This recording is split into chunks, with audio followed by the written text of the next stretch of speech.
आज जो हम लोग चैप्टर देखने वाले हैं, नाम है उसका अल्फा सिंबॉलिक नंबरिक सीरीज। आप सेट उठा करके देखिएगा ग्रुप डी और एनटीपीसी का, तो हर सेट में इससे एगो सवाल आपको मिल जाएगा। देखने की चीज़ें देख लीजिएगा। तो ये भी टॉपिक एग्ज़ाम के लिए इम्पोर्टेंट है और बनाना बहुत आसान है, क्योंकि इसमें कुछ करने की ज़रूरत ही नहीं है। थोड़ा सा बस ध्यान एकत्रित करना है इस सवाल पर और बड़े आराम से बन जाएगा। समझिएगा, शुरू करें ना। समझना है। कहा कि निम्नलिखित व्यवस्था का ध्यानपूर्वक अध्ययन कीजिए। मतलब ये जो व्यवस्था दिया है इसको आप अच्छे से अध्ययन कीजिए और फिर दिए गए प्रश्नों का उत्तर दीजिए। अब यहाँ पे कहा कि संख्याओं की श्रृंखला में, तो यहाँ से लेके यहाँ तक ये सब संख्या की श्रृंखला है। कहा कि उपयुक्त संख्याओं की श्रृंखला में ऐसे कितने 6 हैं। वो जो कहेगा वो फॉर्मेटवा खाली बना लीजिएगा, नहीं तो अपने से देखिएगा ना तो टाइम ज़्यादा लगेगा। कैसे बताते हैं। कहा कि संख्याओं की श्रृंखला में ऐसे कितने 6 हैं जिनमें से प्रत्येक के ठीक पहले 1 या 5 है। कितना है? 1 या 5 है। और ठीक बाद में 3 या 9 है। तो हम क्या करेंगे, पहले 6 खोजेंगे और 6 के पहले देखेंगे 1 और 5 दोनों में से कोई एक है कि नहीं है। फिर उसके बाद में हम देखेंगे कि 3 और 9 दोनों में से कोई एक है कि नहीं है। और जितना मिलेगा उतना बता देंगे। लेकिन इसमें मिस्टेक होता है। मिस्टेक इसलिए होता है कि आप देखते देखते कहीं पलक झपकाएंगे। जैसे मान लीजिए आप सिस्टम पे बैठे हैं, ऐसे मिलाते हैं, पलक झपका, पलक जब झपकेगा तो ससुरा इधर उधर हो जाता है। तो थोड़ा अच्छे से इसको बनाइएगा। अब हम देखते हैं 6, 7 2, यहाँ से देखिए 6, तो 6 के पहले 2 है, तो हमको तो 1 5 चाहिए। यहाँ छोड़िए 6 को, यहाँ देखिए 6 पहले 1 चाहे 5, तो 1 नहीं है मगर 5 है। और बाद में क्या होना चाहिए, 3 चाहे 9, तो देखिए बाद में 3 और 9 नहीं है, ये भी खत्म हो गया। यहाँ देखिए 6 के पहले 9 है, हमको 1 5 में से कोई चाहिए, यहाँ भी खत्म हो गया। यहाँ देखिए 6 है, 6 के पहले 1 या 5 तो 1 है, अब बाद में 3 या 9 तो 3 है, तो यहाँ से हमको एगो मिलेगा। ठीक है।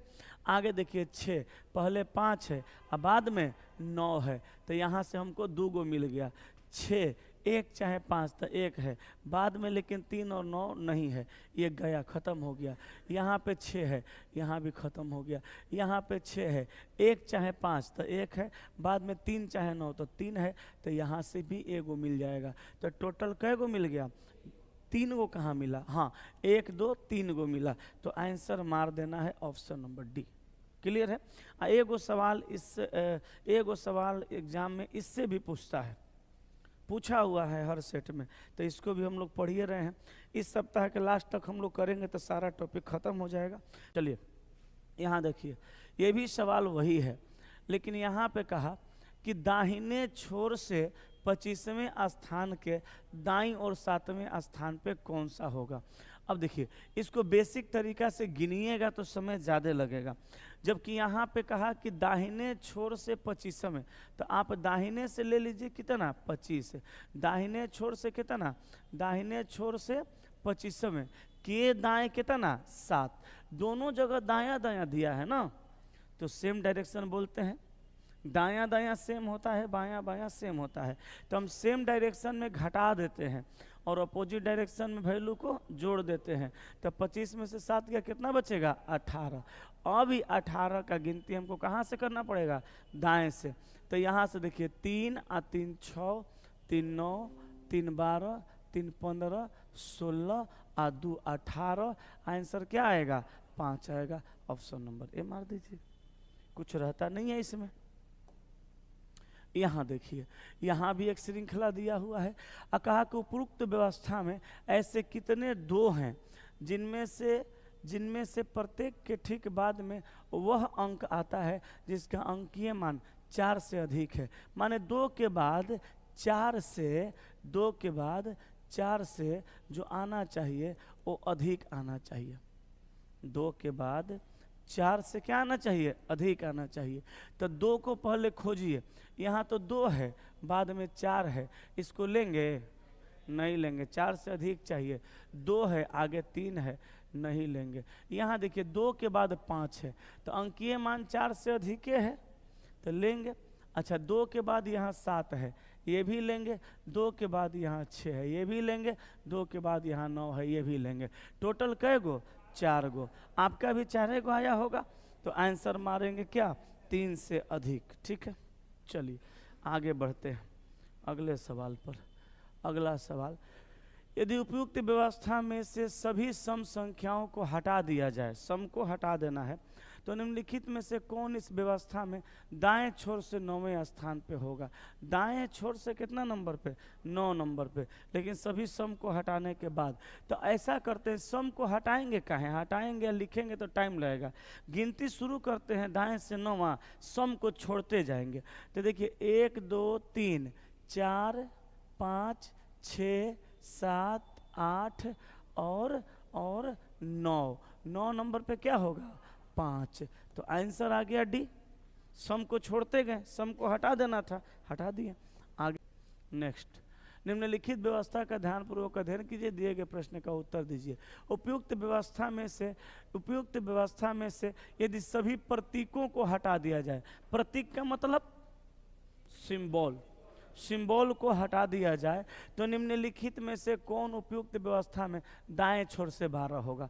अब सिंबल को हटाने से बढ़िया है कि हम दाएं से 12 गिन देते हैं, सिंबल को छोड़ के गिनेंगे। तो इसको छोड़िए, 1 2 3 4 इसको छोड़िए, 5 6 7 8 इसको छोड़िए, 9 10 11 12 12 नंबर पे कौन होगा? 5 होगा। आया ही होगा आपका। नेक्स्ट, उपयुक्त व्यवस्था में ऐसे कितने 2 हैं जिनमें से प्रत्येक के बाद एक पूर्ण वर्ग है? एक भी एक पूर्ण वर्ग है, दे दिया कंडीशन में कि एक भी एक पूर्ण वर्ग है। तो हमको खोजना क्या है? 2, और 2 के बाद वर्ग होना चाहिए। एक भी वर्ग है, लेकिन इस समझ लेना है। तो हम 2 को खोजते हैं, यहाँ 2 है लेकिन ये वर्ग नहीं है, आगे 2 है, ये वर्ग है। देखिए है कि नहीं है? 9। अच्छा 9 वर्ग है ना, है जी 3 का। अब देखिए 2 यहाँ है, 1 यहाँ भी वर्ग हो जाएगा। तो टोटल कै गो मिल गया? 2 गो। इससे ज़्यादा तो है नहीं कहीं। 5 नंबर को देख, उपयुक्त व्यवस्था में से वे सभी संख्या हटा दी जाए, वो सभी संख्या हटा दी जाए जो पूर्ण वर्ग है। अच्छा, इसमें से पूर्ण वर्ग को क्या करना है? हटा देना है। तो निम्नलिखित में से कौन इस व्यवस्था में बाएं छोर से 13वें स्थान पर संख्या या प्रतीक होगा? एक भी एक पूर्ण वर्ग है। तो हमको कितना गिनना है? बाएं छोर से 13वां, लेकिन वर्ग को हटाते हुए। तो बाएं से 13 गिनेंगे, तो हम क्या करेंगे? पहले 4 को हटा देंगे ना जी, 4 वर्ग है ना। अच्छा, इसके बाद यहाँ पे क्या वर्ग है? 9 वर्ग है, और एक भी वर्ग है। अच्छा 4 को यहाँ भी है। अब गिनते हैं, बाएं से कितना गिनना है? 13 गिनना है। अरे वहाँ तक जाएंगे तब ना, जाने की काटने क्या जरूरत है, जाएंगे वहाँ तक तब ना, इतने में हो जाएगा। 13, 1 2 3 4 5 6 7 8 9 10 11 12 13, क्या होगा? 5। पूरा में जाने का काटने का क्या जरूरत है, वहीं तक में 13 हो जाएगा। आगे बढ़ जाए।